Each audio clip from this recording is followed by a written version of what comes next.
Magandang araw po at magandang gabi naman po sa inyong lahat. Master Galen po, ang tatalakayin po natin ay ang tamang paggalaw at posisyon upang maiwasan natin ang pananakit ng ating likod. Sana po, marami kayong matutunan ngayon.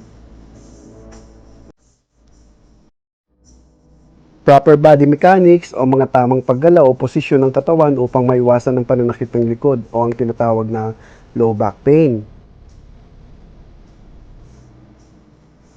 Sa pag-upo po, ito po ang tamang posisyon. Dapat nakasandal sa sandalan yung likod mo para relax na relax yung mga muscle mo sa likod o kung ano mga strukturang nandyan.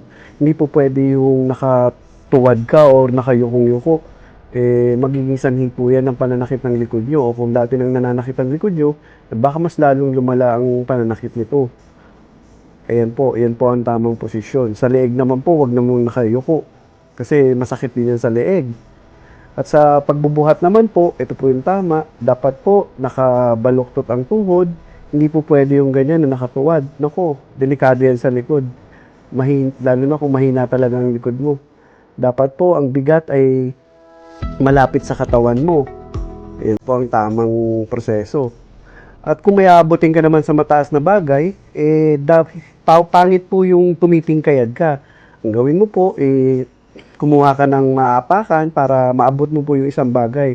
Bawal po yung titingkayad ka. Naalala niyo po ba yung sabi ko dun sa isang video na ang isang sa dahilan ng pananakit ng likod yung pagsusot ng high heels. Yan, para ka rin naka-high heels dyan dahil nakatingkayad ka.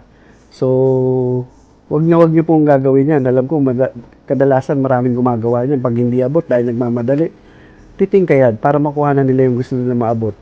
Sa paghiga naman po, yung posisyon sa higaan, kung nakatagilid ka po, mas maganda kung may nakaipit na unan sa dalawang hita mo. Kasi po sa posisyong yan, marerelax po yung mga back muscle mo.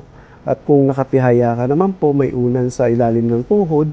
Dahil sa posisyon po yan, napapaganda yung curve ng lumbar vertebra natin o yung gulugod. At marerelax din po yung mga back muscle mo sa posisyong ganyan. Idamay na po natin to para din po sa leeg ninyo. Minsan, tataka kayo pag gising nyo para may stiff neck na kayo. So, ito po ang tamang posisyon. Dapat po mababa lang yung unan. Huwag po yung ganyan na halos taas-taas ng unan. Sa pagmamaneho naman po, dapat upright position din. Ayan, nakasandal. Wag naman po yung nakatuwad at wag din naman po yung malayo-malayo sa manibela. Yung tipong pang sports car. Wag naman po ganun. Masakit din po kasi yan sa likod. At kung matagal mo naman po kayong nakatayo dahil sa nature ng trabaho nyo, mas maganda naman po kung may naaapakan kayong footrest or footstool. Yan po. Ganyan. Kahit anong ginagawa nyo, basta nakatayo po na matagal, yan po, yung magandang posisyon. At sa pagtutulak naman po ng wheelchair, kung pataas po, ito po yung tama. O, safe sa pasyente, o safe sa tinutulak nyo sa wheelchair, safe din sa likod ninyo. Ayan. Dumaus-dus man pa atras, nandiyan kayo sa likod. Ayan. Kung pababa naman po, yung iba ginagawa, yan po. Yung sa mali po, yan ang ginagawa ng ibang nakikita ko po. Pababa yung pupuntahan nila, pero nasa likod sila. Dapat po, pababa, patalikod. Sa paghiga naman po, ayan po.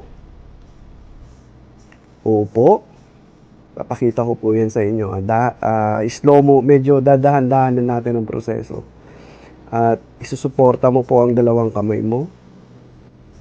Ayan. Gagawin nyo po, lalo na sa mga matatanda, ganito po dapat ang tamang ginagawa ninyo. Kahit hindi matanda, kahit wala kayong problema sa likod, ganito po ang tamang paraan ng paghiga. Patagilid. Ayan po. Sabay ikot. Kasi po, minsan, basta na lang tayo humiga.